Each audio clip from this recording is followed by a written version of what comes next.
दिवाली के उत्सव में सभी मग्न थे। बता दें कि 31 अक्टूबर को दिल्ली जगमग रोशनी से नहाई हुई। कोई पूजा पाठ में बिजी था तो कोई आतिशबाजी। सब अपने अपने तरीके से दीपावली के उत्सव को मना रहे थे। और तभी दिल्ली के शादरा इलाके में दिवाली की रात को चाचा और भतीजे की गोली मारकर हत्या कर दी गई, जिसका सीसीटीवी फुटेज भी सामने आया है। वीडियो में साफ तौर पर देखा जा सकता है कि एक 40 वर्षीय आकाश शर्मा अपने भतीजे ऋषभ के साथ घर के बाहर गली में पटाखे जला रहे थे। तभी हमलावर स्कूटी पर सवार होकर आते हैं और इनमें से एक आकाश शर्मा के पैर छूता है तो दूसरा वहीं खड़ा रहता है। कुछ सेकंड के बाद जैसे ही आकाश पटाखे को आग लगाकर घर के अंदर जाने के लिए मुड़ते हैं और वैसे ही शूटर पीछे से उन्हें गोली मार देता है। इस दौरान आकाश के अलावा उनका बेटा भी घायल हो जाता है। वहीं जब उनका भतीजा ऋषभ हमलावरों का पीछा करता है तो उसे भी गोली मार दी जाती है। हमलावर करीब 5 राउंड फायरिंग करते हैं। इससे आकाश शर्मा और उनके भतीजे ऋषभ की मृत्यु हो गई। वहीं शर्मा का बेटा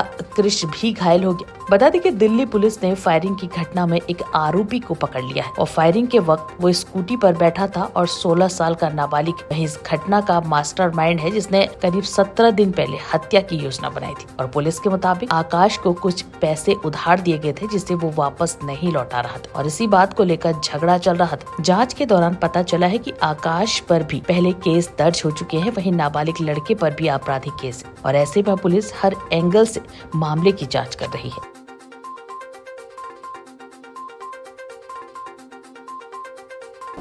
कल रात को हमको एक कॉल मिली 8:30 बजे। उसके बाद एक कॉल और मिली उससे 15 मिनट के बाद, जिसमें यही बताया कि यहाँ गोली चली है और कुछ लोगों को गोली लगी है। दूसरी कॉल में ये था कि जी मेरे फादर को किसी ने गोली मार दी है। हमने अपने लोग जब वहाँ पर जो हमारी टीम वहाँ पर गई, जांच में ये पता चला कि 3 लोगों को गोली लगी है, आकाश, ऋषभ और कृष। ये तीनों आपस में रिश्तेदार है। आकाश का बेटा है कृष और आकाश का भतीजा है ऋषभ। इसमें आकाश और ऋषभ की मृत्यु होगी। इसमें एक व्यक्ति को अभी हमने अप्रीहेंड किया है यहाँ पे, वो जुवेनाइल है।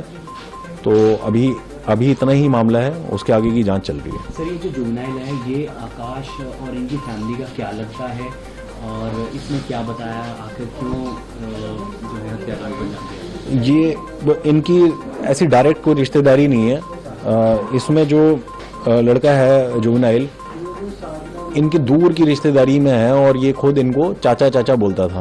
हालांकि इनकी बातचीत सब बंद थी, ये मिलते भी नहीं थे आपस में। तो क्या इसका पैसे का लेन देन था आकाश के साथ? अभी देखिए प्राइमा फेसी तो यही आ रहा है कि इसका आकाश के साथ पैसे का लेन देन था। जो ये मांगता रहता था, करीब 70,000 रुपये की बात थी, जिसको ये देता नहीं था और उसको अवॉइड भी करना शुरू कर दिया था। इसके फ़ोन भी उठाने बंद कर दिए थे, इससे मिलना भी बिल्कुल बंद कर दिया था। तो क्या हम कह सकते हैं कि इस पूरे हत्याकांड का मास्टरमाइंड नाबालिग है? डेफिनेटली इस पूरे हत्याकांड का मास्टरमाइंड ये नाबालिग लड़का ही है। इसकी पहले की भी क्रिमिनल इन्वॉल्वमेंट है एक हमारे पास अटेम्प्ट टू मर्डर की। तो सर, इसके अलावा क्या जब सबसे पहले तो सवाल यही बनता है, सर कितने टाइम से प्लानिंग कर रहा था और क्या आकाश को भी मारने आया था या फिर बाकी लोगों को भी मारने आया था? इस पर ये इनकी प्लानिंग, जैसा हमें पता चला है, 15 से 17 दिन से ये लोग इस चीज़ की प्लानिंग कर रहे थे और ये इनका टारगेट केवल आकाश था। ऋषभ जिसकी मृत्यु होगी बड़ा दुखद है। उसने जब देखा कि उसके चाचा के ऊपर इस तरीके से हमला हुआ या हमला करके कोई भाग रहा, तो वो पीछे भागा हमलावर के। तब उस दौरान उसके भी एक गोली लगी। सर, सीक्वेंस ऑफ इंसिडेंट क्या था? कहाँ से ये दोनों आए, क्या इकट्ठा आए, क्या स्कूटी पे बिठा के लाया था नाबालिग शूटर को और आने के बाद फायरिंग करी, किसके ऊपर करी और क्या सीक्वेंस ऑफ इंसिडेंट ये है कि गली नंबर 1 बिहारी कॉलोनी में ये घर है, जो मृतक है उसका घर है। ये लोग बाहर अपना दिवाली का जो भी है पटाखे वटाखे जलाना, दिए जलाना, मोमबत्ती जलाना, वो काम कर रहे थे।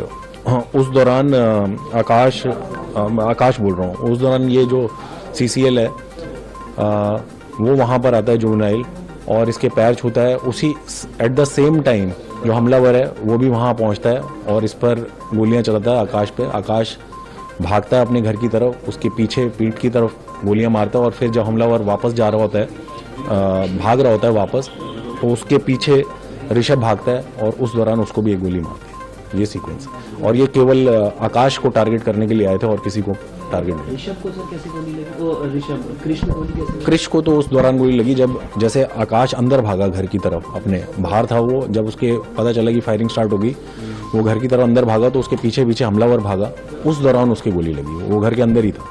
ये सर जो पकड़ा गया है इसके ऊपर सर पुराने मुकदमे दर्ज हैं? नाबालिग के ऊपर एक पुराना मुकदमा है अटेम्प्ट टू मर्डर का, जिसने इसने बताया कि शूटर कहाँ से हायर किया और कितने पैसे दिए थे किलिंग के लिए। वो सारी अभी जांच का विषय है, क्योंकि हम एक ही वर्जन के ऊपर डिपेंडेंट नहीं रह सकते। बट हाँ, हमारे पास कुछ नाम आ गए हैं, हम उसकी जांच कर रहे हैं कि भाई जो कहानी ये जुवेनाइल हमको बता रहे हैं वो कहानी कितनी सही है कितनी झूठ है। एक बार वो पुख्ता हो जाएगी फिर आपके साथ साझा करेंगे। इसके नाबालिग के पिता का भी कुछ दुश्मनी है इनके, आकाश और उनके फैमिली के साथ, क्योंकि ये लोग बता रहे हैं कि पहले भी फायरिंग हो चुकी है उनके घर। प्रिलिमिनरी जांच में हमारे सामने ये आ रहा है कि इसकी आकाश की और ये जो जुवेनाइल है इसका फादर है जुवेनाइल का विराट, तो इनकी आपस में बहस हुई थी। हाँ, आकाश जो मृतक है और जो फादर है जुवेनाइल का विराट, इनकी भी आपस में बहस हुई थी।